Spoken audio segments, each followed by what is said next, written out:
자, 이번 4장에서는 이제 프로그래밍 흐름에 대해서 살펴보겠습니다. 우리가 프로그램하다 보면 순차적으로 쭉 작성을 하기도 하지만 경우에 따라서는 조건을 만들고 그 조건에 따라서 왼쪽으로 갈지 오른쪽으로 갈지를 결정해야 될 때도 있습니다.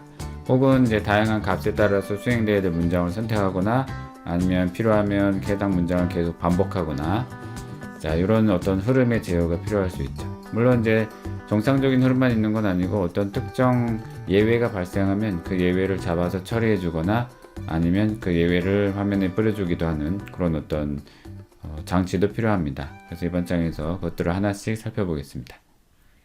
먼저 이번 절에서는 이제 조건문에 대한 부분을 살펴보겠습니다. 자, 그럼 이제 if 문장부터 하나씩 살펴볼까요? 자, if문은 우리가 요 사이에 조건식을 넣어줄 수 있습니다. 조건식은 이제 불 타입으로 참 혹은 거짓일 경우에 이제 두 가지 경우가 있습니다. 그래서 이 불 타입으로 반환되는 어떤 수식이라도 넣을 수가 있는데, 일단 참이 들어오면 수행할 문장 이 중괄호 첫 번째 중괄호를 수행하고, 거짓이 들어오면 이 중괄호 바깥에 있는 문장을 수행하죠. 이렇게. 그래서 이런 이제 제어문을 이해할 때는 이렇게 순서도를 우리가 사용하면은 좀 편리하게 바로 파악할 수가 있습니다. 그래서 일단 첫 번째 조건식에는 이 else가 없는 문장이죠. 이 경우에는 그냥 이제 거짓일 경우에는 그 하위의 문장을 수행하고, 만일에 else가 존재하면 else로 만들어진 블럭을 이제 수행할 수 있습니다. 그래서 거짓일 때 수행할 문장을 기술하면 되겠죠. 만일에 우리가 수행할 문장이 단 라인이 하나라고 하면은 이렇게 이제 중괄호로 감싸지 않고도 사용할 수 있습니다. 중괄호는 이제 생략 가능하죠. 자, 그래서 여기 밑에 보면 이제 일단 if문으로 조건 A가 B보다 작을 경우를 지금 판단하는 판단문이 조건식이죠. 자, 그래서 A가 만약 작으면 B가 max에 할당되도록 이렇게 만든 겁니다. 자, 이것도 이제 내려서 썼고 중괄호로 생략했지만 이제 가능한 표현식입니다. 자, else를 만일에 같이 넣을 경우에는 이렇게 else문을 넣은 다음에 이제 필요한 이제 문장을 넣어줄 수도 있습니다. 이 조건식의 참이 아닌 경우를 바로 이 else가 판단하겠죠. 자, 그래서 이렇게 만일 이거 이렇게 이제 문장이 하나인 경우에는 좀 더 간략하게 쓸 수가 있는데, 문장이 하나인 경우에는 이렇게 한 줄에다 붙여 써서 이 max라는 이제 앞에 선언되어 있는 변수에다가 직접 이제 등호를 사용해서 할당문이죠. 그래서 여기서 여기까지가 if else문에 해당되는 문인데, 그걸 이제 간략화해서 한 줄에다 다 표현한 거죠. 이제 동일합니다. 그래서 A와 B에 대한 조건식을 본 다음에 A가 크면 A를 반환하고, 그게 아니면 B를 반환하는, 이렇게 한 줄에 이제 작성할 수 있습니다. 문장이 간단할 경우에, 그렇지 않은 경우는 이제 중괄호로 이제 넣어서 사용할 수 있겠죠. 먼저 이제 코드를 분석해 보겠습니다. 이렇게 이제 어려운 부분이 없죠. 일단 var 불변 변수 a와 b를 선언했고, 이 뒤에 있는 값에 따라서 a와 b는 추론되죠. int형으로 추론됩니다. 자, 그리고 이 var 하나 더 만들었죠. max라는 변수를 하나 만들고, 여기에 자 곧바로 우리가 이제 조건문에 해당되는 if문을 사용했습니다. 그래서 a와 b를 이제 조건 비교를 해보고, A가 크면은, 자, 여기는 이제 문장이 여러 개일 경우에 중괄호를 사용할 수 있다 했었죠. 자, 요런 식으로 A가 큰 경우에는 true일 경우에 여기에 있는 수식, 그게 아니라 거짓일 경우에 여기 있는 이제 수식을 이제 진행합니다. 자, 이렇게 만일에 문장이 여러 개로 나눠질 경우에는 이제 이 해당되는 반환식이, 자, 여기 return이라는 그런 건 없습니다만, if 문장에 의해서 반환되는, 자, 맨 마지막 라인에 있는 A가 반환돼서 이게 max로 들어가게 됩니다. 이렇게 표현할 수도 있습니다. 물론 이제 한 줄에 표현하는 경우도 있겠지만, 이렇게 여러 단계의 줄로 했을 경우에 맨 마지막 식이 요 max에 할당되게 된다. 이렇게 이제 기억하시면 되겠습니다. 마찬가지 else 거짓일 경우죠. 요 조건식을 보고 이제 A가 B보다 작은 경우에는 이제 B, else 조건식의 맨 마지막에 B가 할당되겠죠. 이렇게. 자, 그래서 이런 식의 여러 가지 스타일로 if 문장을 구성할 수 있기 때문에 여러분들이 이제 그걸 잘 판별을 하시면 좋을 것 같습니다. 실습장에 와서 이제 우리가 새롭게 챕터가 분할됐죠. 그러면 이제 src 폴더에서 Alt Insert 누른 다음에 패키지를 선택하신 다음에 chap04의 점 section 1 이렇게 해서 하나를 더 만들어 둡시다. 자, 그럼 이 section 1에 들어갈 파일이 자, alt insert kotlin 파일. 자, if 컨디션을 지금 해보려고 하고 있죠. 자, 이렇게 만들고 이제 교재에 있는 내용을 그대로 타이핑 하셔서 여러분들이 직접 실험을 한번 해봅니다. 자, 타이핑이 완료됐으면 간단히 소스 코드를 보죠. 자, A에서 한번 커서를 이동하신 다음에 Ctrl Shift P 눌러보시면 무엇으로 추론됐는지가 나옵니다. int형이죠. 밑에 B도 Ctrl Shift P. Ctrl Shift P는 이렇게 이제 추론된 자료용을 보여줍니다. 자, 그리고 이 max는 이제 이 옆에 if 문장에 의해서 두 개의 문으로 이제 분할되어 있죠. 이제 여러 개의 문장이 있을 경우. 그래서 마지막 식이 반환된다는 거. 우리가 여기다가 뭐 프린트문을 하나 더 넣는다고 할지라도 이제 항상 이제 마지막에 A가 이 조건식에 의해서 반환돼서 여기 max에 할당되게 됩니다. 자, 그걸 이제 잘 확인하시고 이제 실행을 해봅니다. Alt Shift F10 자, 숫자 2 자, 이렇게 자, 프린트 문장이 나왔고 여기 이제 반환되는 건 아니죠, 이게. 그 다음에 마지막에 A가 max에 할당된 값이 이렇게 찍혔습니다. 마지막 값. 네. 이렇게 해서 문제 없고, 만약 B가 커지면은 B를 이제 조건식에 의해서 골라내겠죠. 만일에 70으로 바꾸고, Shift F10. 자, 문제 없이 이제 B가 선택이 됐습니다. 자, 이번에 이제 else if입니다. else if는 여러 개의 조건식을 여러 번 붙일 경우에 우리가 쉽게 이제 사용할 수 있는 문장입니다. 자, 그래서 if문이 있고 여기에 이제 거짓이 나왔을 경우에 true일 경우에 true에 대응되는 수행 문장을 하면 되겠습니다만 거짓이 나올 경우에 else 옆에 if를 하나 더 붙이는 겁니다. 그래서 else if를 계속 다중적으로 여러분들이 원하는 만큼 붙일 수가 있어요. 그래서 붙인 다음에 해당 조건에 따라서 두 번째 조건, 세 번째 조건, 네 번째 조건 이렇게 쭉 붙일 수 있겠죠. 이렇게 쭉 붙여서 제일 마지막 란의 문장은 else를 사용해서 이제 모든 조건의 거짓일 경우에는 그 해당 문장을 수행하도록 한 다음에 넘어가게 할 수 있습니다. 그래서 필요한 만큼 만드는 거기 때문에 if문이 있고 자, 첫 번째 조건에 true가 나오면 여기가 찍힐 거고 그게 아니면 두 번째 조건이죠. 두 번째 조건에는 else if를 사용해서 또 여기다 넣어주고 그 다음에 세 번째, 네 번째가 있으면 계속 이제 else if를 중첩적으로 넣어주면 됩니다. 자, 그 다음에 제일 마지막 문장에는 모든 조건이 거짓일 경우에 이제 필요한 문장을 넣어주면 되겠죠. 이거는 이제 한 줄 표기법이기 때문에 이렇게 내려 썼습니다만 한 줄에 넣어도 되겠죠. 근데 너무 길어지면 보기가 힘들기 때문에 이렇게 내려 쓰기를 사용해도 상관없습니다. 그러면 이제 최종적인 이 세 가지 이 조건에 따라서 이제 필요한 값이 리절트에 할당되겠죠. 자, 그래서 이번에 코딩해 볼 거는 이제 read line을 쓰는 겁니다. 먼저 분석을 한 다음에 실행해 보겠습니다.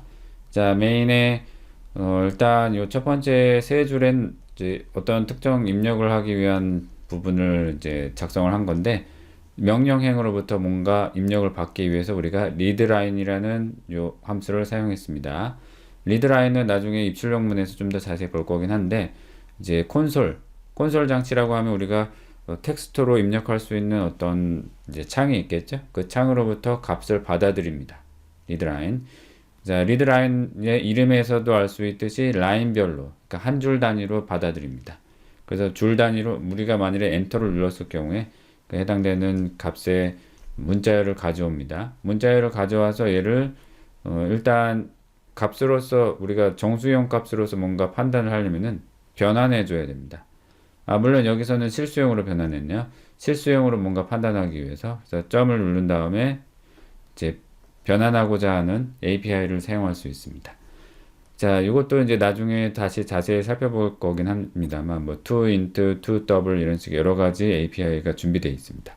자, 그리고 만일에 여러분들이 입력한 값이 사실은 숫자여야 되는데 숫자로 된 문자여야 되는데 만일에 숫자가 아닌 어떤 특수한 문자가 들어올 경우, 뭐 A, B, C, D부터 해갖고 이런 것들은 숫자로 변환할 수가 없겠죠. 그런 경우에는 받을 수 없기 때문에 이제 변환 불가하기 때문에 여기에 담을 수가 없습니다. 그런 경우를 우리가 처리해 줘야 되는 거고, 그리고 그 이외에 이제 아무런 값을 입력하지 않았을 경우에 널이 들어올 수도 있겠죠. 그래서 널 처리를 해줘야 됩니다. 그래서 우리가 앞서 배웠습니다만, 자, 리드라인에서 이제 들어오는 값이 널일 경우가 있기 때문에 그것을 처리하기 위해서 우리가 이렇게 이제 느낌표 두 개짜리, 바로 넌널 단정기호죠. 널이 아닐 수 있다라고 단정해서 일단 처리했습니다. 원래는 이제 안전하지 않은 방법인데, 안전하게 하려면은 세이프 콜과 몇 가지 조건문을 넣어줘야 합니다. 널인 경우에 회피할 수 있도록. 하지만 여기서 이제 간단하게 사용하기 위해서 이제 단정기호, 넌널 단정기호를 그냥 사용했습니다. 자, 그래서 만일에 스코어의 값이 들어오면 이제 그 스코어에 따라서 이제 조건을 만들어 줍니다.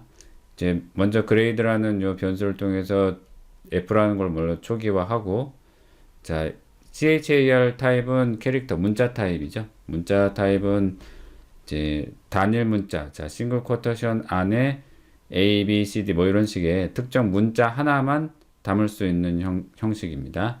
네, 그런 자료형이죠. 자, 그래서 if 문으로 자, else if 이제 필요한 만큼 우리가 붙여서 이제 우리가 입력받은 값을 조사를 해보는 겁니다. 그래서 90.0, 자, 90 이상인 경우에는 A, 그 다음에 80부터 89.9까지는 자, 두 번째 조건에 의해서 B, 그 다음에 70에서부터 79까지는 C, 이런 식으로 이제 필요한 만큼 조건식을 넣어주면 되겠습니다. 물론 그 이외의 경우 else를 넣을 수도 있고, 만일에 딱히 프린트할 게 없으면 이제 else를 생략하고 그냥 그 하위 문장에다가 우리가 바로 초기화된 f가 찍히도록 할 수가 있습니다. 네, 이렇게 해서 이제 다중 조건식을 한번 만들어 봤습니다. 자, 이것을 그대로 여러분 이제 타이핑 하시면서 조건에 대한 값을 여러 번 넣어 보도록 합니다. 자, 그럼 이제 실습 화면에서 새로운 파일을 만들고 if else if condition 이렇게 만들어 봅시다. 자, 기본적인 타이핑이 끝나셨으면 여기서 이제 중점적으로 봐야 될 부분은 바로 이 부분이죠. 이 느낌표를 삭제할 경우에는 이렇게 경고가 나옵니다. 그렇죠? 여기에 safe call을 쓰던가 아니면 넌널 단정기호를 써라 라고 보여주고 있죠. 그렇기 때문에 널 가능성이 존재하기 때문에 여기에 safe call을 사용해서 조건을 이제 널일 경우가 생겼기 때문에 이제 여기에 조건 판단문을 하나 더 넣은 다음에 널 가능성 있는 변수가 들어올 수 있기 때문에 여기 조건문을 하나 더 넣어줘야 되겠다. 그래서 이제 일단은 널일 경우를 우리는 나중에 살펴볼 거니까 여기서는 이제 그냥 이렇게 넌널 단정기호를 넣어서 널이 아니다라고 컴파일러에게 알려주는 거죠. 하지만 널이 발생하면 예외가 발생하겠죠. 널이 아니다라고 알려주고, 그리고 이제 또 다른 예외 가능성은 사실은 더블, 이제 우리가 입력받은 게 꼭 숫자형으로 되어 있는 문자들이어야 됩니다. 근데 그게 아니라면 예외가 발생할 수 있습니다. 자, 그래서 그 부분도 사실 처리하도록 해줘야 되는데 그 부분을 처리하는 부분은 없기 때문에 아마 예외가 발생할 겁니다. 그건 나중에 해보고. 자, 그래서 더블 요 형식이 여기에 들어가기 때문에 이제 실수형으로 초기화돼서 들어갈 겁니다. 자, 그래서 여기에 세 가지 조건, 이제 90 이상일 때 80에서 89, 그 다음에 70에서 79, 이렇게 세 가지 조건이 있고, 그 이외의 경우는 이제 초기화된 F가 찍히겠죠. 자, 이제 실행해 봅니다. 자, 실행하면 이제 값을 입력을 합니다. 예를 들어서 이제 93. 그러면 실수형으로 93이라는 값이 입력돼서 A가 나왔네요. 다시 한번 Shift F10. 자, 72. 자, 72가 입력되면 이제 그레이드 C가 이제 출력이 됐습니다. 자, 이제 조건식을 만들다 보니까 좀 복잡한 형태가 나타날 수 있는데, 바로 방금 봤던 예제에서 이렇게 AND 연산 두 개 쓴, 자, 이게 이제 논리곱 연산입니다. 이 논리곱 연산은 둘 다 이 왼쪽과 오른쪽에 조건식이 true가 들어와야만 true를 반환해 주는 거죠. 그래서 이렇게 논리검 연산을 사용해서 이제 복잡한 어떤 조건식을 만들 수가 있는데, 이제 이걸 좀 더 간략하게 써보자 이겁니다. 이렇게 엔드 연산 두 가지, 이제 비교 연산자와 논리검 연산자를 복합적으로 쓰는 경우에 잘못하면 실수할 우려가 있죠. 이게 잘못 기호를 반대로 쓴다든가 하는 경우, 그렇죠? 그래서 일정 범위의 연산자를 사용하면 이 표현식을 아주 간단하게 쓸 수 있습니다. 먼저 우리가 필요한 거는 in이라고 하는 요 키워드입니다. in이라는 키워드 앞쪽에는 이제 범위에 사용할 변수를 써주고, 그 범위의 시작값과 마지막 값 사이에 점점을 사용합니다. 요 두 개가 이제 핵심 그 키워드가 되겠습니다. 그래서 이 위에 있는 내용을 그대로 쓰자고 한다면은 이 스코어라는 변수 써주고 in 키워드 옆에 80.89 하게 되면은 80에서부터 89까지가 되겠죠. 만약 이제 실수를 썼다고 하면은 80.0. 뭐 89.9 이렇게 사용해도 됩니다. 자, 그래서 이 특정 범위 연산자를 쓰면은 여기에 이렇게 복잡한 형태의 이제 조건식을 좀 더 간략화하게 쓸 수 있다. 그거 이제 잘 기억하시기 바랍니다. 자, 이걸 이제 그대로 한번 우리가 방금 했던 예제에다가 적용해 볼까요? 여기에 있는 것처럼 else if 문장에 있는 이 부분을 한번 수정해 봅시다. 자, 아까 다시 이제 실습 화면으로 보면 이 부분이 이제 사실은 코드 어시스트가 또 알려주기도 합니다. 이게 이제 이런 방식은 옛날 방식의 코딩이라고 치면은 여기에 살짝 회색으로 언더라인이 쳐져 있는 걸 알 수가 있죠. 이렇게 이제 밑줄이 있는 부분에서 Alt Enter를 눌러보세요.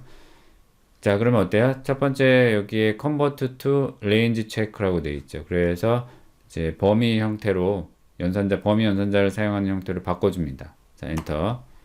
자, 그럼 어때요? 스코어 in 80.0에서 점점 89.9 이렇게 해서 이 범위를 지금 이제 지정한 조건식으로 바뀌었습니다. 범위 방식. 자, 여기서도 커서를 두시고 Alt 엔터. 자, 컨버트. 자, 어때요? 이렇게 하니까 훨씬 더 보기가 좋아졌죠? 이렇게 이제 두 개의 조건식을 써서 하는 것보다는 좀 더 읽기가 좋은 형태가 됐습니다. 그래서 이 형태의 in과 점점을 이제 알아두면 좋을 것 같습니다.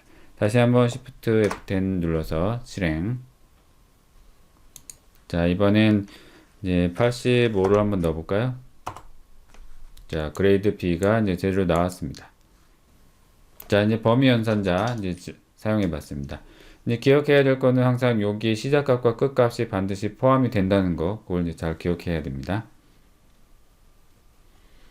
자, 이번엔 when문을 사용해 봅니다. when이라는 것은 이제 코틀린에만 있는 어떤 이제 새로 나온 형태의 문법입니다. 그래서 일단 다른 언어에서 볼 수는 없는데 비슷한 건 있죠.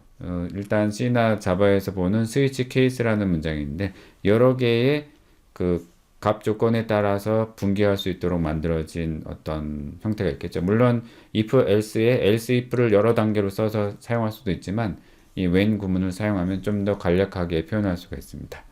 먼저 인자를 사용하는 when문이 있습니다. 그래서 인자를 넣어주고 그 해당 인자에 따라서 일치하는 값이나 표현식이 나올 수 있고, 화살표 표기법 이렇게 화살표 모양의 이제 기호를 넣은 다음에 그 오른쪽에는 수행할 문장을 넣어줍니다. 마찬가지 해당 여러 개를 쭉 이어서 쓸 수가 있습니다. 그래서 인자에 일치하는 범위나 값, 표현식 다양하게 사용한 다음에 이렇게 화살표 표기법 옆에 수행할 문장을 넣어주면 됩니다. 최종적으로 모든 이런 조건에 해당되지 않는다면은 else라는 걸 사용해서 그 모든 조건에 맞지 않을 경우에 수행할 문장을 넣어줄 수도 있습니다. 예. 자, 그래서 뭐 일단 다이어그램으로 보자면 이런 표현식이겠죠. when을 만나면 표현식에 따라서 각자 수행해야 될 문장을 한 라인만 되는 거죠. 한 라인 수행하고 이제 그 다음 문장을 이어서 진행할 수 있습니다. 자, 예를 들어 봅시다.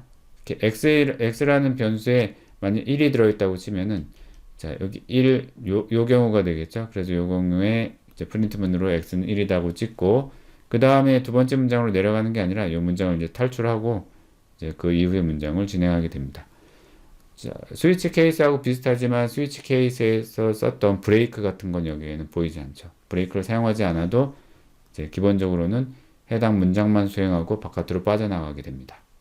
그리고 이제 문장이 여러 단계로 이제 있을 경우에는 이렇게 블럭문을 사용해서 여러 개의 문장을 구성할 수 있습니다. 물론 여기에 블럭문을 사용해서 여러 개의 문장을 내려서 쓸 수도 있겠죠. 자, 계속해서 이제 인자를 사용하는 웹문을 살펴보는데, 만일에 일치되는 여러 개의 조건이 있을 경우에 어떻게 하나? x가 0과 1, 뭐 여러 개가 있다고 봅시다. 그러면 그걸 콤마로 구분할 수 있습니다. 그래서 0과 1 두 개의 경우, 혹은 콤마로 다시 3인 경우에 뭐 이런 식으로 다양하게 계속 붙일 수가 있습니다. 콤마를 사용해서. 그래서 일치되는 여러 개의 조건을 우리가 이제 판별해서 여기에 진입하게 할 수 있습니다. 뭐 그 이외의 경우는 else로 이제 판단하겠죠. 그 다음에 또 다른 표현 방식으로 x에 아예 그냥 이렇게 함수 자체를 왼쪽에 표현식에다 넣게 되면은 이 함수로부터 빠져나온 반환값, 이 반환값에 따라서 이제 결정될 수 있습니다. 그래서 이제 이걸 인티저형으로 파스 한다는 거는 이제 정수형으로 변하는 s라는 값을 s를 정수형으로 변환해 봤더니 예를 들어서 3이 반환됐다 그러면은 x가 3인 경우에 이쪽 문장을 수행하게 할 수 있습니다. 이렇게 다양하게, 그러니까 일치되는 여러 개의 조건을 넣을 수도 있고 거기에 함수 표현도 넣을 수 있고 뭐 일반적인 표현식도 넣을 수 있고 아주 다양합니다. 그 다음에 이제 방금 봤듯이 in이라는 요 범위 연산자를 사용할 수도 있는데, 이 x라는 요 변수에 대해서 자, 이 앞에 이제 변수명이 생략되어 있죠. 하지만 in이라는 걸 바로 시작한 다음에 이 x가 1에서 10의 범위에 있으면 여기 이제 해당 문장을 수행하고, 자, 느낌표가 붙어 있는 in은 이 범위에 없으면입니다. 그래서 10과 20의 범위에 없는 경우가 되겠죠. 반대의 경우가 되는 거죠. 있는 게 아니라 없는 경우가 됩니다. 그래서 그런 경우에 이 문장을 수행하고 그 이외에는 else 문장을 수행합니다. 이렇게 이제 범위 연산자를 사용해서도 우리가 웬문을 구성할 수 있습니다. 굉장히 편리하죠. 그 다음에 is 키워드를 사용하게 되면은 이 is 키워드는 일종의 해당 그 자료형에 대해서 판별을 할 수 있는 키워드입니다. 그래서 자, str에 만일 문자형이 들어있다고 봅시다. 이제 스트링형이 들어있겠죠. 그래서 이 문자형을 지금 판별하려고 when문을 사용했습니다. 자, 이렇게 변수를 선언함과 동시에 등호를 사용해서 when문을 사용할 수도 있습니다. 이렇게 when문 자체를 할당문에 사용할 수 있습니다. 자, 그러면 이제 이 str로 들어온 값을 조사를 해볼 건데 이게 is. 그래서 스트링형의 자료형을 가지고 있는 경우에는 문자열입니다 라는 요 문을 할당문에 넣어주게 됩니다. 그게 아니라면 false라는 걸 할당문에 넣겠죠. 그래서 이 result는 여기에서 돌아오는 이제 문장에 따라서 이제 달라집니다. 그렇죠? 자료형이 달라져요. 그래서 자료형에 따라서 그걸 이제 어떤 특정 수식을 이제 처리할 수 있게 하기 위해서 is 문장을 사용할 수 있습니다. 자, 그럼 이제 앞서 만들었던 이제 등급 구하는 함수 있었죠. 그거를 이제 when 방식으로 바꿔보는 건데 if else if가 아니고 이제 when에 in을 사용해서 바꿀 수가 있습니다. 자, 그래서 거의 다 동일한데 파일 하나 더 생성해서 만들 겁니다. when args라는 걸로. 그래서 when 요 if else 문 부분이 여기가 완전히 바뀌었죠. 그래서 이제 인자를 가진 거기 때문에 score라는 요 변수를 지정하고 이 score에 대해서 조건을 이제 비교하는 겁니다.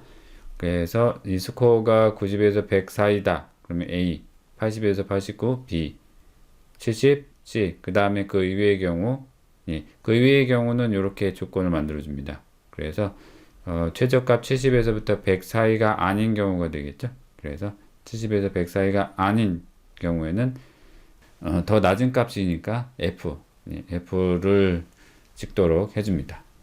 자, 이걸 이제 직접 여러분들이 작성해서 이제 한번 이제 구동시켜 보시기 바랍니다. 자, 한번 작성해 보겠습니다. kotlin when args. 자, 바뀐 부분이라고 하면은 요 when 구문이 되겠죠. 요 부분만 우리가 다르게 작성된 겁니다. 자, 이렇게 이제 다양한 조건에 따라서 만들어졌습니다. 자, 실행.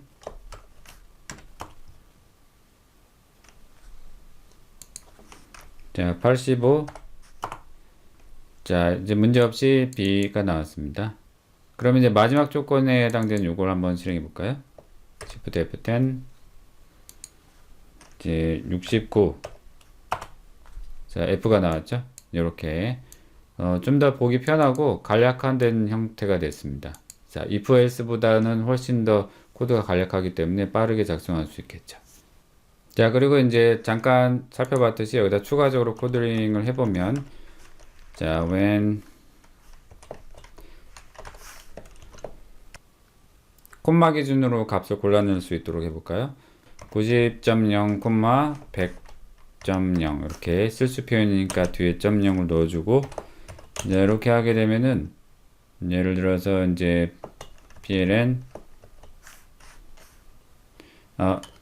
여기다 이제 값을 하나 넣어볼까요? var msg. 그래서 여기에 프린트문 대신에 이렇게 한 다음에 여기에 good 요걸 넣어봅시다. 자, 그리고 이 when 문장에 보면은 이제 else문을 하나 더 넣어줘야 된다고 나옵니다. 왜냐면 이 이외의 경우에는 할당되지 못하기 때문에 할당이 되려면 무조건 모든 조건이 있어야 되겠죠. else 구문을 한 다음에 문장을 하나 넣어줘야 됩니다. not bad 이렇게 넣어볼까요? 자, 이렇게 해서 이제 모든 조건이 돼야만 VAL에 대한 어떤 변수의 값이 이제 설정되게 됩니다. 그래서 여기에 하나를 더 해볼까요? 여기다 문장을 하나 더 넣읍시다. status 한 다음에 $msg. 자, 그래서 90이나 100, 물론 여기 범위 연산자가 아니기 때문에 딱 90 혹은 100만 판별하게 됩니다. 한번 실행해 볼까요? 자, 90.0 이렇게 정확하게 넣으면 바로 스테이터스 9이 나오죠. 자, 다시 한번 실행. 90.2 이렇게 되면은 뭐 일단 이 범위에 없는 거기 때문에 두 번째가 나옵니다. 이렇게 이제 다양한 방법으로 이제 when 문장을 활용할 수가 있을 겁니다. 자, 그러면 이제 when 문장을 꼭 인자가 있는 형태로만 사용해야 되느냐? 그건 아닙니다. 인자가 없는 형태도 있을 수 있습니다. 인자가 없죠. 자, 보세요. 자, when 문장에 요 소괄호가 빠져서 인자가 아예 없죠. 그런 경우에 우리는 조건식을 좀 더 다양하게 우리가 직접 표현할 수가 있게 됩니다. 그래서 해당 변수가 아닌 또 다른 이 변수 조건이 아닌 또 다른 어떤 다양한 변수들을 가져와서 조건을 구성한 다음에 해당 실행문이 구동되게 만들 수가 있습니다. 그래서 이제 특정 인자에 제한하지 않고 다양한 조건을 만들 수 있기 때문에 좀 더 편리할 수는 있죠. 자, 그래서 이제 목적에 따라서 여러분들이 선택해 주시면 됩니다. 자, 이 경우를 한번 예제를 통해서 살펴볼까요? 인자가 없는 형태를 한번 실험해 봅니다. 먼저 분석을 먼저 해보면 앞서 만든 코드하고 거의 동일합니다. 이제 콘솔로부터 입력받고, 자, when을 사용할 겁니다. 이제 인자가 없는 형태, 그쵸? 여기 보세요. 여기 없죠? 아무것도 없습니다. 그래서 이 경우에는 스코어라는 것에 해당되는 변수를 우리가 직접 사용을 해야 됩니다. 그래서 사실은 이 문장에서는 이 스코어 하나만 쓰고 있습니다만,